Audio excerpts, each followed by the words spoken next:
All right, hello everybody. Welcome to another video. This time we're actually going to be looking specifically at the new format that Digimon is going to be trying, which is you can only use common and uncommon cards. So this deck is all uncommon, nothing rare, nothing promo. And in the making of this deck, I needed to think of a couple of things. First, I needed to be able to have tamers that work with the deck, as well as level 6s that work with the deck. And so what did we come across? Well, Cyborgs seems to have some cards that will definitely work with it. And so we've been putting this together. I'm not sure if it's a finished product yet, but if you have any ideas for it, please let me know. As of now, this is the deck list that I have put together. First, we're going to go with 4 of the common Kapurimon, which when you check face-up cards, you get to gain jamming. We will be checking cards that are face-up very easily with this deck, so this Kapurimon is going to come in handy quite a bit. So very solid egg, and of course, the card that goes along with it is Espimon. So we have 4 uncommon Espimon from the new BT20, which when it's going to digivolve into a cyborg or machine, which basically every card in this deck is going to be, you can reduce that cost by 1. You're also going to have plus 1,000 inheritable under here, which is going to be relevant very often. There's going to be cards that can be placed under other cards. So putting this under a different card will definitely get you some DP boosts that can help you get bigger and stronger. Next, we also run 4 of the BT15 Hagurumon from Exceed Apocalypse. This card is both a searcher and gives inheritable reboot. Just like the plus 1,000, you can also put some cards under some of your other cards and have reboot available to you. And if you also have jamming, well, then you're cooking for sure. This Hagurumon also reveals 3 and adds 1 machine or cyborg, as well as a black tamer. And we do have some black tamers. I'll get to that when we get there. This is a very, very good card in this deck. Another card that's here for support. I am running 4 of the old EX1 Hagurumon. I don't think you need this one at 4, but I've been seeing that it's pretty solid for me because I can just pitch this one whenever I'm looking to pick up other cards. With some of the tamers and other cards we'll do is get rid of machines to pick up more cards. So this is one of those that I just put in the deck. I'm just trying to find the things that I do want. I can use this to do that or pitch it to do that. So this works out pretty well. Of course, we run 4 of this Hagurumon. Then I'm running 2 of Hagurumon X Antibody just because of the simple fact that I'm running 8 regular Hagurumon. And this guy just deploys a decoy blocker token. Pretty nice to have, as well as inheritable blocker if you do need to go a little bit more defensive. This card can be placed under your cyborgs to do that. So nice card to have Hagurumon in this popper deck. Next, 4 Hover Espimon. This is a common card as well. Digivolves from a cyborg or machine for a cost of 2. So it's going to digivolve for 2 unless you have Espimon, which reduces it by 1. So this could be digivolving for 1 at that point. When digivolving, you flip your opponent's top face down security card face up, which can trigger the jamming if you have it available. And then at the end of your attack, you can draw 1. So if you have jamming, you have the card face up, you can know what you're going into. You get to draw at the end when you smack into that security card. Hover Espimon, pretty good card here in this build. Next, we have Tankmon. This is old Tankmon, BT3 Tankmon, a cyborg, which digivolves for 1. If you're going to go off the Espimon, that means that this is actually just a free Digivolution. I'm running 3. You could run 4. I'm going with 3 because I like what the other cards do as well. Plus, you're going into those for 1 instead of 0, which is still pretty nice anyway. So Tankmon for free sometimes, sometimes for 1 off the Hagurumons. I like it here. We have Sealsdramon, which is another cyborg, which if you are Espimon, you're digivolving for 1. And it has a natural jamming, no drawback from it. So I like to swing sometimes with that jamming to get an easy, nice check early on. I run 1 Mercurymon. I am running some black tamers. This one just to kind of get your opponent maybe on the math. Maybe they think you don't have enough swings when you do.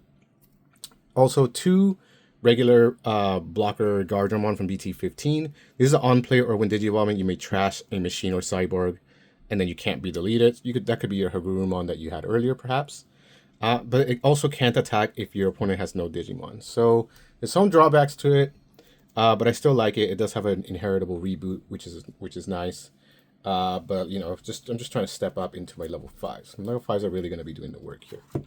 Level 5s, I'm running a Metal Tyrannomon from BT11, one of the older ones. which for each green or black tamer you have in play, you can suspend one of your opponent's Digimon. And then if one of your opponent's suspended Digimon cannot unsuspend during the next unsuspend phase, you can keep something locked down with this guy. I think you could run more of them. Right now I only have one, but I think two would be perfectly fine to work with him. They are Digivolving for 4, so locking down your opponent can be pretty nice to have. And I'm also running 3 of the EX8 Metal Tyrannomon, which also Digivolves for 4. But this time, if this card is suspended, you get to de-Digivolve. I'm seeing more and more as I play that de-Digivolving might not be as important as keeping something suspended, for example. So I'm looking into maybe going from this Tyrannomon into this Tyrannomon. You can let me know what you think, but as of now, the list is this Tyrannomon. But you'll notice that both of them have that when this Digimon deletes an opponent's Digimon in battle, you may trash their top security.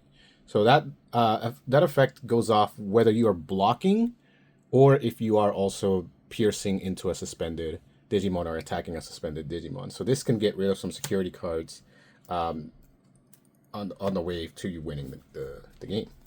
I also run 3 of the starter deck Rapidmon. This is a common. I know they're shiny, but they are common. That on player, when Digivolving, de-Digivolves one of your opponent's Digimon. And then if you have a green tamer, that's not going to happen. Unless you want to, you can throw a green tamer in there if you can find a common or uncommon one.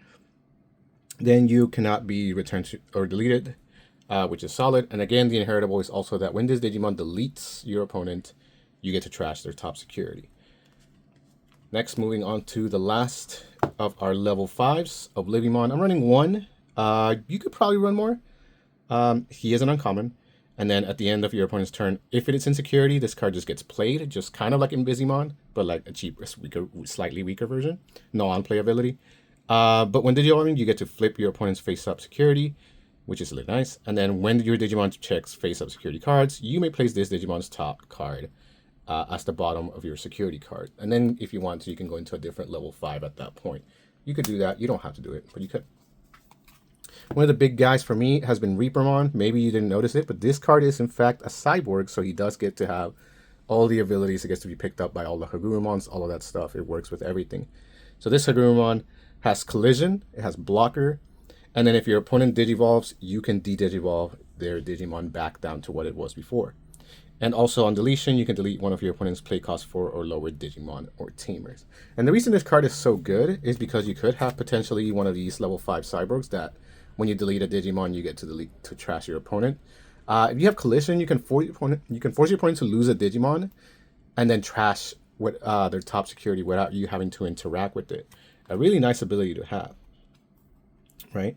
So I definitely like having that available to me. And then if you have Reboot, you get to stand back up and be a blocker that can potentially get rid of more cards if your opponent decides to attack and you are able to block it. So really nice Reapermon. I really like it in this deck. You could probably even run 4. He's just really a good card in this system here. I run 1 Chaos Draymon because I just really like being able to delete 7 play costs. That's the only reason I'm running it.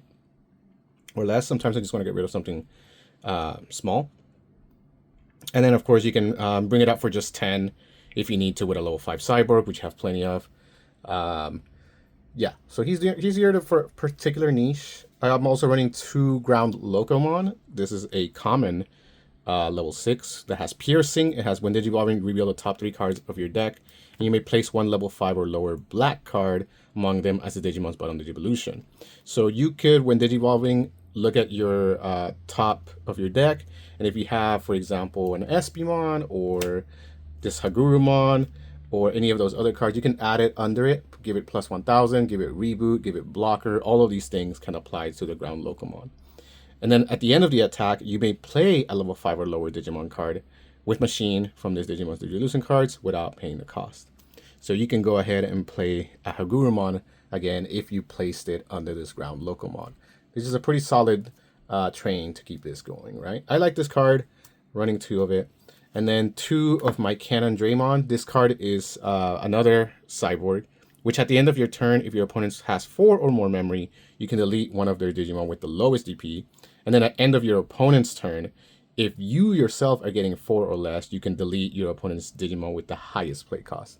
So your opponent is going to be forced to play around this card. If you get it out, it's 12k, pretty strong. If you get some cards under it, it's going to be really a menace to your opponent to have this Canondramon out there. Next, I am running 3 Alteas. I was running 4, but I think 3 is just slightly better. I don't need to have so many Alteas. They often end up in my hand and stuck. But if you do get it out, you get to set your memory to 3. It is a memory setter. And then at the start of your main phase, you may place 1 play cost 4 or lower black card with Cyborg or Machine from your hand or trash under any of your Cyborg or Machines. So you can have any of your Cyborg or Machines. If you have Altea, you can place a Cyborg or Machine from your hand or trash under. So you can fuel your Reapermon with more DP or Reboot. You can fuel your Ground Locomon with more DP and it has Piercing. Or your Canondramon with more DP. You can make all these guys buffer if you're triggering Altea. Pretty solid. And then next I'm running 3 Kazus. Like I said, I am running multiple tamers. If you have a Digimon with Cyborg or Machine and its traits in play at the start of your main, you get to gain 1 memory. Pretty nice. And then all turns when any of your Digimon with Cyborg or Machine becomes suspended, so either blocking or attacking, you may suspend this tamer to draw 1 and then trash 1. So with this card, you can kind of fuel your trash if you want to put some cards in the trash, making them available to you for Althea or whatever else you need, right? So Kazu helps you with the draw power. And last but not least, I run 2 Kongu.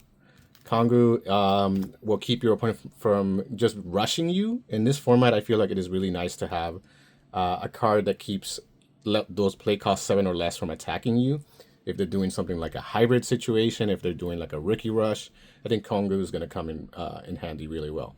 As well as not letting your opponent recover to their security stack. I think this card is going to be a big key to many people winning this.